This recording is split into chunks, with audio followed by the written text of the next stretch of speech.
Jail के अंदर court का कैप्टन जाता है। 14 फरवरी 2025 की रात होती है। वहां जाने के बाद वो एक महिला सेल में जाता है जहां पर एक महिला कैदी होती है। उनमें से एक महिला कैदी होती है जिसका नाम होता है दोस्तों शहजादी। शहजादी को बुलाया जाता है अपने पास, उसको एक इंफॉर्मेशन दी जाती है और कहा जाता है शहजादी को कि जो तुम्हारा समय है वो अब पूरा हो चुका है, यानी कि अगले 24 से 48 घंटे के अंदर तुम्हें कभी भी अब फांसी दे दी जाएगी। जैसे ही शहजादी ये बात सुनती है वो बिल्कुल सुन रह जाती है और सोचने पर मजबूर हो जाती है। तभी दोस्तों एक कोर्ट का कैप्टन आता है, उस लड़की से आकर कहता है कि अगर तुम्हारी कोई आखिरी इच्छा है, तुम्हारी कोई आखिरी ख्वाहिश हो तो वो तुम हमें बता सकती हो। वो लड़की ये बात सुनती है तो उसने कहा है मुझे अपने अम्मी और अब्बू से बात करनी है, तो क्या आप मेरी अम्मी और अब्बू से मेरी बात करा सकते हैं। जैसे ही ये बात करने की बात कही जाती है तो ये ऑर्डर दिया जाता है और ये ऑर्डर पास हो जाता है। उसको एक फोन दे दिया जाता है। दोस्तों आखिरकार उसने अपने अम्मी और अब्बू को जब फोन लगाया, जब वो बात करती है तो सबसे पहले उसने अपने अम्मी और अब्बू को सलाम किया कि अम्मी अब्बू मेरा समय अब खत्म हो चुका है, अब हम आगे फोन कर पाएंगे या फिर नहीं कर पाएंगे ये पता नहीं है। ये हो सकता है कि ये मेरी आखिरी कॉल हो। इंडिया के अंदर जो केस आप लोगों ने किया है उस लड़के के ऊपर, उसे वापस ले लेना ठीक है और आप लोग अच्छे से रहना, हमें कोई केस नहीं लड़ना, हमें किसी से कोई दुश्मनी मोल लेनी नहीं है, अब बस चाहिए तो वो केवल सुकून चाहिए। दोस्तों इतना कहने के बाद उस लड़की ने कहा है कि रोना मत अम्मी अब्बू, मुझे कसम है, आपको मेरी कसम है, और तुरंत फोन कट जाता है। लेकिन दोस्तों जो शब्द हैं उस शब्दों के सुनने के बाद उसके अम्मी और जो अब्बू हैं उनके कानों में वो जो शब्द हैं वो लगातार गूंज रहे थे, वो उनको परेशान कर रहे थे। जो आखिरी वर्ड थे कि रोना मत, और वो लगातार रोए जा रहे थे। और दोस्तों जब ये कहानी आप सुन रहे होंगे शायद वो लड़की, वो शहजादी इस दुनिया में क्या पता होगी या फिर नहीं, इस बारे में मैं आपसे कुछ नहीं कह सकता। लेकिन आखिरकार वो फांसी के फंदे तक आखिर क्यों पहुंची है, तो इस कहानी के माध्यम से मैं आपको यही बताना चाहता हूँ, यही समझने की कोशिश करूंगा और समझाने की कोशिश करूंगा कि आखिर वो क्यों पहुंची। दोस्तों कैसे हैं आप लोग, मेरा नाम है इमरान मलिक और जो सच्ची घटना है ये मैं आपको सुनाने वाला हूँ। ये जो घटना है ये शुरू होती है उत्तर प्रदेश के जिला बांदा से। बांदा में गांव लगता है गोयरा मुंगली। दोस्तों शब्बीर खान के घर में जन्मी एक लड़की जिसका नाम रखा जाता है शहजादी। दोस्तों शहजादी देखने में बहुत ज्यादा खूबसूरत होती है और बहुत मेहनती होती है, और वो एक ऐसी लड़की होती है जो अपने अम्मी अब्बू का बहुत ख्याल रखने वाली होती है, उनको बहुत प्यार करती है। दोस्तों लेकिन वो छोटी जरूर थी लेकिन वो बहुत ख्याल रखती थी। और जब वो 8 साल की थी तो दोस्तों वो एक दिन रसोई घर में जाती है और रसोई घर में वो देखती है कि पानी था, वो खोल रहा था, पानी की पतीला रखा हुआ था। वो रसोई से कुछ दूरी पर उसकी माताजी थी और वो अपनी मम्मी को आवाज लगाती है कि मम्मी पानी बहुत ज्यादा उबल रहा है, बहुत ज्यादा खोल रहा है, आप इसे उतार लीजिए वरना मुझे बताइए कि क्या करना है। वो लड़की को कुछ समझ नहीं आता, वो अपनी ही समझदारी दिखाती है, तो उसको क्या करती है, वो जैसे ही पतीला उठाती है और जैसे ही वो पतीला जमीन पर रखने की कोशिश करती है तो पतीला उसके हाथ से छूट जाता है। उसके अंदर से जो पानी निकलता है, जो पानी छलकता है, और पानी का जो छपाक होता है, जो छलकना होता है, वो सीधा उस लड़की के चेहरे पर आकर लग जाता है। चेहरे का इतना हिस्सा होता है वो पूरी तरीके से जल जाता है और लड़की पूरी बुरी तरह जल जाती है और वो बहुत ज्यादा चीखती है। जैसे ही उस लाल ठार की लड़की की चीखें निकलती हैं, उस लड़की की चीखें सुनने के बाद जो आसपास के लोग होते हैं वो दौड़कर भाग कर आते हैं। उस लड़की की अम्मी अब्बू को ये खबर दी जाती है कि उनकी बेटी जल चुकी है और वो आ गए हैं, क्योंकि ये जो गरीब परिवार था ये बेहद गरीब परिवार था। जे ज्यादा इस परिवार की जो स्थिति वो ज्यादा अच्छी नहीं थी। उस लड़की को यहाँ से तुरंत ही डॉक्टर के पास लेकर जाया जाता है दिखाने के लिए, क्योंकि दोस्तों पैसे इतने ज्यादा नहीं थे उनके पास, क्योंकि उनका जो इलाज है वो उसका जो इलाज था वो बहुत अच्छे ढंग से नहीं हो पाता है। जो चेहरे पर पानी गरम गरम खोलता हुआ गिरा था उस लड़की के चेहरे पर इतने हिस्से पर, और जो वो दाग था वो हमेशा के लिए उसके चेहरे पर बन जाता है। और जो दाग था यानी कि इतने चेहरे पर जो वो आधे चेहरे पर वो जल चुकी थी और दोस्तों वो दाग हम कभी मिट नहीं पाया था। और उसने उस चेहरे के दाग के साथ ही जिंदगी बिताना शुरू कर दिया था, जीना सीखना शुरू कर दिया था। पढ़ाई कर रही थी, पढ़ने में होशियार थी, कहना बहुत मानती थी अपने घर का, और सब कुछ उसकी जिंदगी में सब कुछ ठीक ठाक चल रहा था। दोस्तों जैसे जैसे वो आगे बढ़ रही थी वैसे वैसे वो और भी समझदार हो रही थी, और उसकी जिंदगी के अंदर भी खुशियां आने वाली थी, लेकिन आती नहीं थी। उसके घर तक आती थी लेकिन उसको नहीं मिलती थी। घर पर उसके पास रिश्ता जरूर आता था लेकिन कोई टिक नहीं पाता था। लड़की का चेहरा देखते थे और उसके बाद फिर उसके रिश्ते को मना कर देते। लेकिन दोस्तों उसके बाद उस लड़की ने जीना सीख लिया था। उसने आसपास में ही एक समाज सेवी संस्था होती है जिसका नाम होता है रोटी बैंक। वो रोटी बैंक से जुड़ जाती है और लोगों की समाज सेवा वो करना शुरू कर देती है। दोस्तों बात है ये साल 2020 की, जब तो वो कुछ टाइम के लिए फेसबुक यूज करने लगती है और उसके बाद बात करते करते उसकी बात एक लड़के से हो जाती है जिसका नाम था मोहम्मद उजैर। उससे उसकी बातचीत शुरू हो जाती है और वो बातचीत का जो सिलसिला है वो आगे बढ़ जाता है और उसको पता भी नहीं चलता कि कितनी आगे बढ़ गई। और इस बातचीत के सिलसिले में उसकी जो दोस्ती है उजैर से काफी गहरी हो जाती है। जो उसकी जिंदगी के पुराने पन्ने थे, अपने इतिहास के बारे में जो उसकी घटनाएं थी, जो उसके साथ बीत चुका था, वो जो अपना चेहरा था उसने वो कभी ढका नहीं था उजैर के सामने, और उसने उसी चेहरे के साथ ही जीना सीख लिया था। मोहम्मद उजैर ने जब दोस्तों उसका चेहरा देखा तो उसने कहा कि तुम तो ठीक हो सकती हो, तुम्हारे सामने तो बहुत अच्छी जिंदगी पड़ी है, तुम्हारे साथ तो बहुत ऑप्शन है, तुम चाहो तो मेहनत कर सकती हो और अपनी जिंदगी सुधार सकते हो। एक दिन उसी की उजैर की फूफी और फूफा जो कि आबू धाबी शहर में रहते हैं, जिनका जो नाम होता है फैज और नादिया। दोस्तों बताया ये भी जाता है कि वो आबू धाबी के अंदर एक प्रोफेसर होते हैं और उनको जरूरत थी एक हाउस मेड की। इनकी एक ऐसी लड़की की जरूरत थी, उनको ऐसी लड़की की तलाश थी जो उनके घर पर रहकर उनके घर का सारा काम कर सके, और उनकी जो और जैसे वो काम पे निकल जाए तो पूरा जो घर है उसकी घर की जिम्मेदारी रखे, उसको संभाल सके जैसे लड़कियां घर संभालती हैं। उन्होंने उजैर से ये बात कही। जब उजैर ने ये बात सुनी तो उसने वो बात शहजादी को बताई, और शहजादी को जब बताई तो उसको मोटिवेट किया। मैं वो बता रहा था कि वहां पर जो तुम्हें पैसे मिलेंगे, तुम वहां पैसा कमाओगी तो उसके बाद तुम अपने चेहरे पर प्लास्टिक सर्जरी करा सकती हो, अपने चेहरे का तुम इलाज करा सकती हो, उसके बाद जो तुम्हारा चेहरा है वो पूरी तरीके से बदल जाएगा। अगर तुम्हारे पास पैसे होते होते और जब तुम जली थी 8 साल की थी तो तभी तुम्हारी सर्जरी हो जाती और चेहरा तुम्हारा इतना बुरा नहीं लगता। जब लड़की ये बात सुनती है, शहजादी ये बात सुनती है, तो वो समझ जाती है कि अब मुझे करना क्या होगा। अब वो मोहम्मद उजैर से कहती है कि मुझे करना क्या है। अब उजैर बताता है कि तुम्हें अरब के टिकट वगैरह मैं करा दूंगा और फूफी फूफी के पास रहना और वहीं पर तुम रहकर अपनी जिंदगी संवार सकती हो। नवंबर 2021 के अंदर वो दिन आता है जब वो लड़की यानी कि शहजादी पहली वो विदेश यात्रा पर निकलती है और वो यहाँ से सीधा चली जाती है यूनाइटेड अरब अमीरात यानी कि यूएई के आबू धाबी शहर में। जब वो वहां जाती है तो पता चलता है कि जो उजैर है उसकी जो फूफी है जिसका नाम नादिया होता है, नादिया प्रेग्नेंट हो जाती है और नादिया को जुलाई 2022 में एक लड़का पैदा होता है, यानी कि उसको एक बेटा पैदा होता है और बेटी के लिए वो बहुत खुश होते हैं और बेटी की देखभाल के लिए ही इस लड़की को यहाँ पर आबू धाबी में इंडिया से बुलाया गया था और उनका यही मकसद था। जब ये बच्चा पैदा हो जाता है इस घर के अंदर बड़ी खुशियां आती हैं, खुशियों के गीत गाए जाते हैं, जैसे घर के अंदर एक खुशियां आती हैं उस तरीके से कार्यक्रम चल रहा था। और जैसे ही 6 दिसंबर 2022 आता है उसको एक टीका लगना था बच्चे को, और जैसे ही ये टीका लगता है और लगने के बाद में, क्योंकि जो लड़की थी जो इसकी बच्ची की माँ होती है नादिया, वो अपनी ड्यूटी पर चली जाती है क्योंकि वो प्रोफेसर थी। घर के अंदर केवल शहजादी थी और 4 महीने 30 दिन का वो बच्चा था जो नादिया का, और साथ ही नादिया की और सास भी रुकी हुई थी नादिया की वहां पर।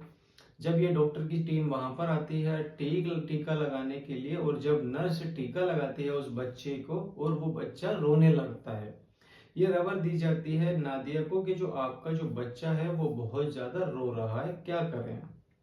वो कहती है कि ये तो एक सामान्य सी बात है, जब इंजेक्शन लगता है उसकी सुई चुभती है तो हो सकता है उस बच्चे को दर्द हो रहा हो, जिसकी वजह से जो बच्चा है वो रो रहा है।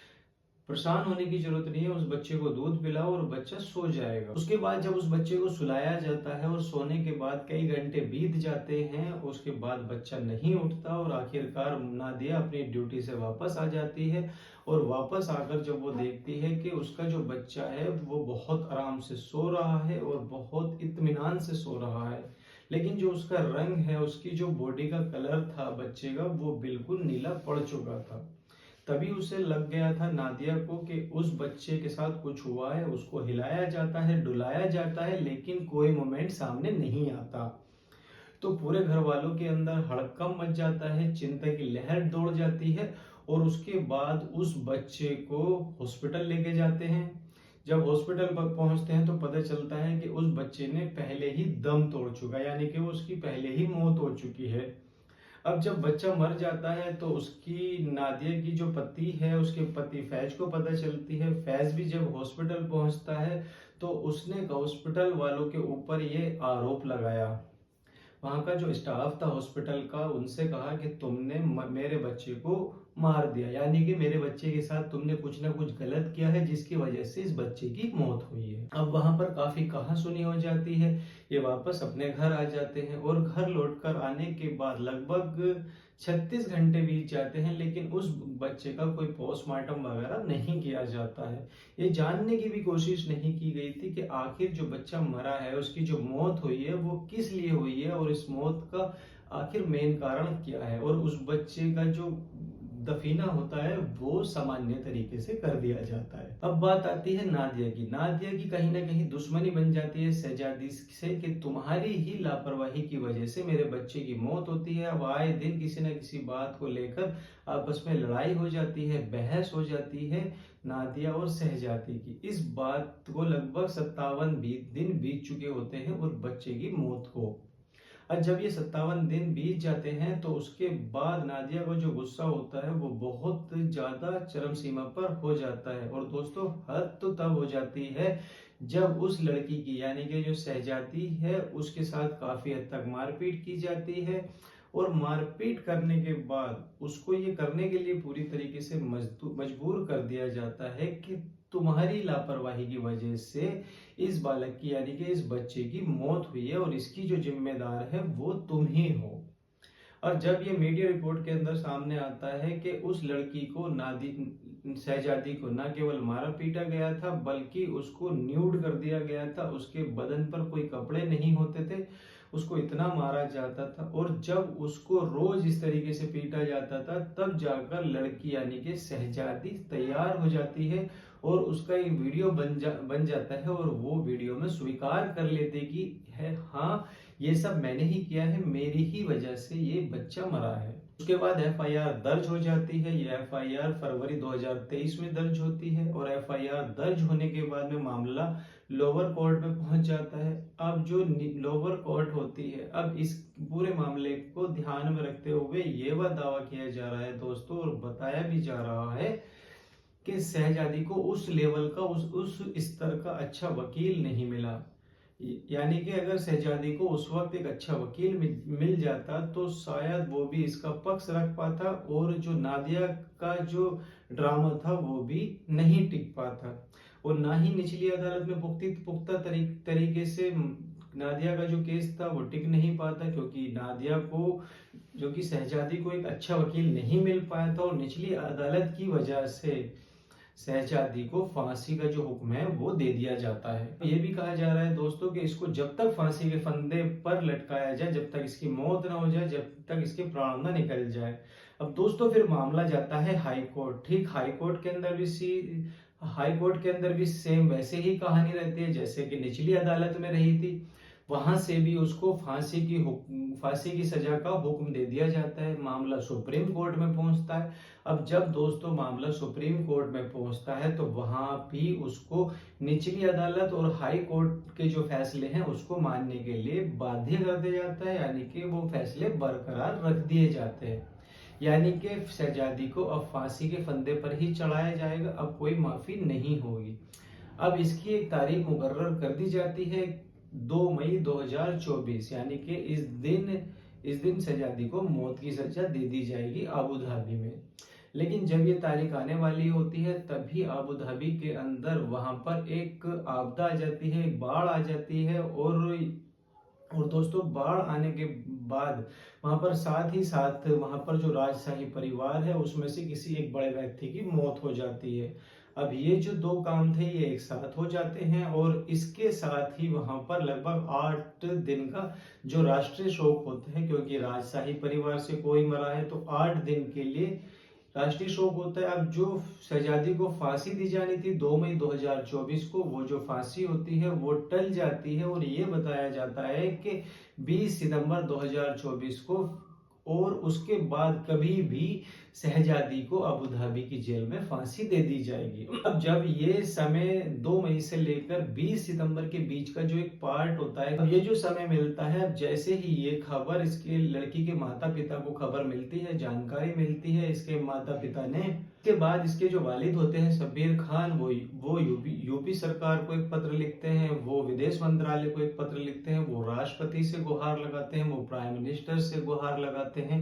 वो अपने तरीके से जिस भी तरीके से वो गुहार लगा सकते थे, जिस तरीके से वो पत्र लिख सकते थे, वो तरीके से उन्होंने पत्र लिखा, और जहां तक उनके हाथ में था तक जाकर उन्होंने पत्र लिखा, मेल किया, ताकि जो उनकी बच्ची है उसकी जान बच जाए। और जो नजदीकी पुलिस स्टेशन होता है वहां जाने के बाद वो मोहम्मद उजैर, वही लड़का जिसके संपर्क में वो शहजादी पहली बार आई थी, उसके खिलाफ भी वो FIR दर्ज करा देते हैं। उस पर भी कई सारे आरोप लगते हैं कि उसने कैसे उस लड़के ने उसको प्यार के जाल में फंसाया, और प्यार के जाल में फंसाने के बाद उसको लगभग 1.5 लाख रुपए में अपनी फूफी और फूफा को अबू धाबी जाकर बेच दिया, और इसी वजह से वो काम करने के लिए वहां पर मजबूर हुई थी। और वहां जाने के बाद उसके पास कोई ऑप्शन नहीं था, और उसका पासपोर्ट ले लिया गया, और लगातार फिर उससे वहां पर काम कराने लगा।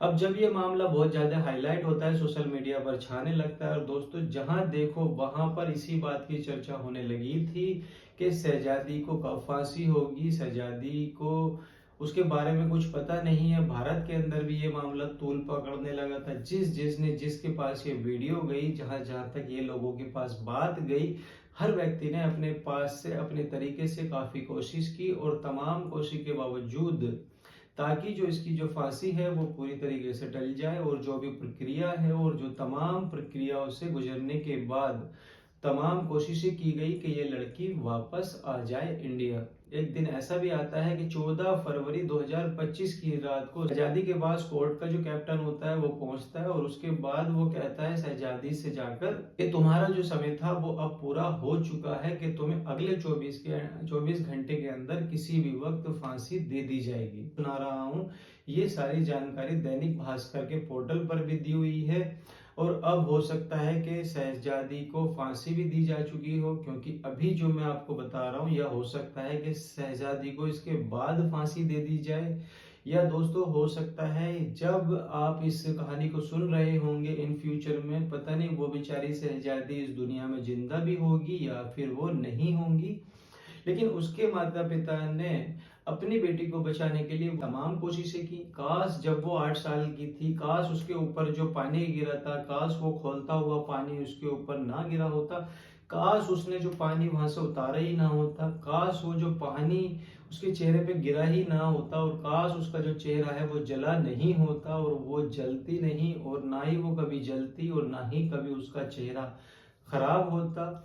जो उसका चेहरा था वो पहले ही जैसा होता जैसा उसका चेहरा था उस वक्त भी 8 साल की उम्र में, और ना ही उसका चेहरा जलता, और ना ही उसको कभी आबू धाबी जाने की जरूरत पड़ती, पैसा कमाने की जरूरत पड़ती, ना ही उसको कभी प्लास्टिक सर्जरी की जरूरत पड़ती, और हो सकता है कि वो एक सामान्य जिंदगी जी रही होती, उसकी भी शादी होती, उसके भी बच्चे होते। लड़की का कोई दोष नहीं था, कोई जुर्म नहीं था, बस इतना जुर्म था उसका कि अपने चेहरे को बदलने के लिए जो वो जीने की कोशिश कर रही थी, कि यहाँ पर जो उसकी शादी के रिश्ते आ रहे थे, शायद वो इसीलिए नहीं टिक पा रहे थे कि उसका जो चेहरा था वो ठीक नहीं था। उसने केवल अपने चेहरे को बदलने की कोशिश की, और उसकी जो जिंदगी थी वो इतनी बदल गई, इतनी बदल गई कि वो चेहरा बदलते बदलते फांसी के फंदे तक पहुंच जाती है।